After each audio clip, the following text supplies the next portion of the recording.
ଯେତେବେଳେ ଆପଣ ଫଙ୍ଗଲ ସଂକ୍ରମଣରେ କୌଣସି ଲକ୍ଷଣ ଆପଣ ଦେଖୁଛନ୍ତି ତୁରନ୍ତ ଡାକ୍ତରୀ ପରାମର୍ଶ ନିଅନ୍ତୁ।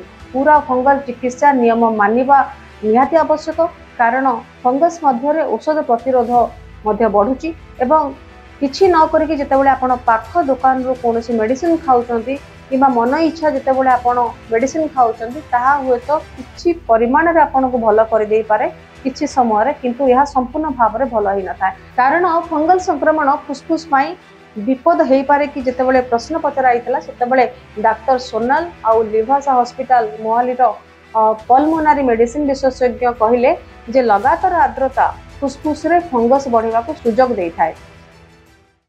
नमस्कार, न्यूज रूम को स्वागत। दर्शक बंधु, इंडियन एक्सप्रेस रो आज गोटे हेल्थ संबंधी गोटे पढुतली जो थे कि गोटे 32 वर्षीय महिलांकर विषय रे गोटे लेखा जाइला जो थे कि पंचकुलार नेशनल स्किन हॉस्पिटल रे जने 32 वर्षीय महिला जे कि चर्म रोग विभाग को आसते। तार कारण थिला तांकर पेट जंघ और मुहरे अनेक चुलकानी बा चर्म समस्या और नखरे रंग मध्य तांकर बदलिबार से देखा जाइथिला। जेतेबेले से महिला जनक हॉस्पिटल आसीतले तांकर विभिन्न अंगरे तांको कुंडे हेकी ताको लाल हो जाइथिला और तांको नखरे रंग मध्य परिवर्तन हो जाइथिला। तेबे 5 मास तले यह आराम हवा परे से घरोई उपचार करथिले, किंतु किछि आराम मिल नथिला। तापर जेतेबेले से पाखापाखी स्थानीय औषध दुकान को परामर्श नैथिले सेतेबेले औषध दुकानी स्टेरॉइड थिबा गोटे क्रीम व्यवहार करबा को दैथिले। या द्वारा हुए तो जदियो चुलकानी किछि परिमाण रे कमी जाइथिला, किंतु तांको चर्म रे लाल दाग बढ़ी जाइथिला। चर्म पतला हुई दाग मध्य हो जाइथिला। तबे जेतेबेले सी हॉस्पिटल को आसीथिले चर्म विभाग डॉक्टर को देखैथिले डॉक्टर विकास शर्मा जे कि नेशनल स्किन हॉस्पिटल रो जे चर्म विभाग रो मुख्य, सी ए जो केस को देखिके से कहिसंती जे या होची गोटे साधारण फंगल संक्रमण थिला। तबे स्टेरॉइड औषध व्यवहार करा जिबा उचित नुह, जहा कि से महिला जनक पाखापाखी मेडिसिन स्टोर रु आनिथिले। कारण स्टेरॉइड क्रीम चुलकानी और फुला कमे दे पारे, किंतु यह रोग प्रतिरोधक शक्ति को दुर्बल कर दे थाए एवं फंगस को बढ़ाई संक्रमण को आहुरी मध्य खराब करि थाई पारे। तबे तांकर साधारणतर जो फंगल औषध दिया जाइथिला ओ 45 दिन रे तांको चर्म मध्य सफा हो जाइथिला और से महिला मध्य सुरक्षित हो जाइथिला। तबे आज हमें नियादी भाबरे एई जो आर्टिकल आसे से आर्टिकल माध्यम रे आमे आपन को नियादी भाबरे जणाइबो। वर्तमान वर्षा सीजन चलीछि एवं ए जो वर्षा दिन रे अनेक समय देखा जाए जे चर्मगत समस्या थाए। किछि समय देखा जाए कुंडे हबा, छोट छोट घिमिरे भलिया बाहरिबा, ए सबु अनेक समय परिलक्षित होई थाए। तबे मु ए केस स्टोरीटा को आपन को एथि पई जणैले जदि आपन मानक पाखरे जदि कार सेमति कि समस्या थाए ताले या को अनुध्यान करंतु आ तुरंत आपन डॉक्टर के पाखु जांदे। कारण डॉक्टर शर्मा कहले जे फंगस गरम और ओदा परिवेश को बेसी पसंद करि थाए, तेनु गरम और वर्षा ऋतु रे संक्रमणर आशंका मध्य बढ़ी थाए। जेतेबेले आपनकर अधिक झाड़ हुए किंबा आर्द्र पागरे सुखिबा परे असुविधा हेतु फंगस बढ़िबार सुजोग पाई थाए।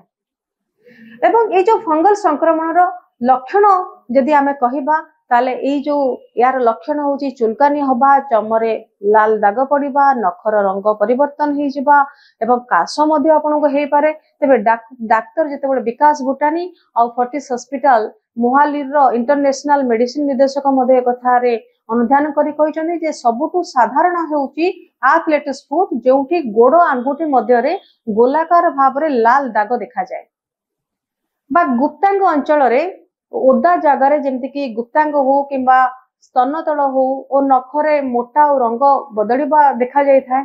ए सब परिलक्षित हे थाए एवं साधारणतः वर्षा ऋतु रे चर्म परिष्कार न करिबा द्वारा ए सब हे थाए। तबे वर्षा ऋतु रे निजर चर्म को परिष्कार करिबा अत्यंत जरूरी। निजर चर्म सफा रखिबा होची सबुठारो भल प्रतिरोध एवं डाक्टर भूटानी मध्ये कहिसंती जे दिन को अति कम रे आपण 2 थर गाधेबा भल। ओदा हेले सुखिला पोशाक गोड़ धोइबा परे विशेष करी आंगुठी मध्य रे भल भाबरे सुखांतु। ढिला सूता पोशाक परिधान करंतु एवं लाइनिन पोशाक पिनंतु। सिंथेटिक पोशाक ठारो आपण अवॉइड करंतु एवं झाड़ आ ओदा हेउतबा जागा रे फंगल पाउडर मध्य लगांतु। बाहर को जेतेबेले जाउछन्ते सेतेबेले सनस्क्रीन व्यवहार करंतु कारण वर्षा ऋतु रे प्रदूषण धोई जाई थाए एवं अल्ट्रा वायोलेट रश्मि चर्म पई अधिक क्षतिकारक होई थाए। डाक्टर राघव मेहन पारस हेल्थ पंचकुलार ईएनटी विशेषज्ञ से मध्य कहिसंती जे वर्षा ऋतु रे फंगल संक्रमण और कान संक्रमण आउ नाक एलर्जी उपरे श्वासनली संक्रमण 20% बढ़ी जाइए एवं ओदा घर और खराब वायु चलाचल कारण नाक बंद हवा गला जलापोड़ा हवा आउ फंगल संक्रमण मध्य बढ़ी थाए। निजर पोशाक बेडसीट तकिया ऊपर ध्यान दिंतु परिष्कार करके रखंतु नले यार संक्रमण मध्य बढ़ी जाई थाए।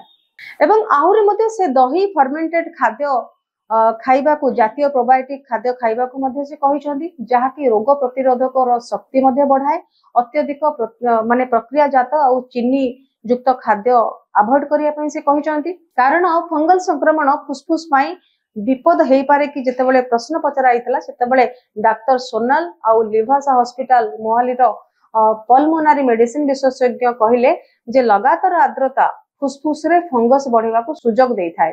तबे फंगल निमोनिया कम देखा जाए किंतु पल्मोनारी एस्परजिलोसिस जातीय रोग जहाँकि एलर्जी कारण श्वासकष्ट सृष्टि मध्य करिथाए विशेषकर दुर्बल रोग प्रतिरोधक शक्ति बा फुसफुस रोग रे जो माने माने अतिक्रांत होउचंदी से लोक मानक मध्य देखा जाइता जेमति कि लगातार श्वास हवा लगातार ज्वर हवा श्वास नेबारे असुविधा किंबा किंबा अन्य किछि प्रभाव मध्य देखा जाए जा फल कि ए सब कथा पाई डाक्तरी परामर्श नबा जरूरी बोली कहा जाए।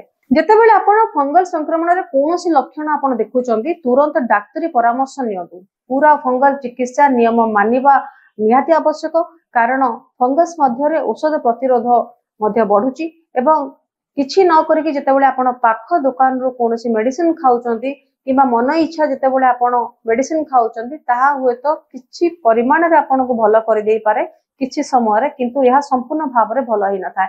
एइथे पई 32 वर्षीय महिलांकर केस स्टडी म आज आपण मानको कहली जेते वर्तमान वर्षा सीजन चलीची जेतेबेले आपण मानको पाखरे एई सब गुण परिलक्षित होची रोग परिलक्षित होची तुरंत आपण डाक्टर को देखांतु स्किन केयर जो डॉक्टर अच्छे सहित आपण परामर्श करंतु एवं निजर स्किन मध्ये प्रॉपर केयर नंतु एवं ता छडा निजर लाइफस्टाइल को ठीक रखंतु जेमति कि मु आपनको कहली भलो ड्रेस पोशाक परिधान करंतु सूता ड्रेस परिधान करंतु एवं बेडशीट तकिया ए सब को मध्ये आपण सफा सुतरा रखंतु।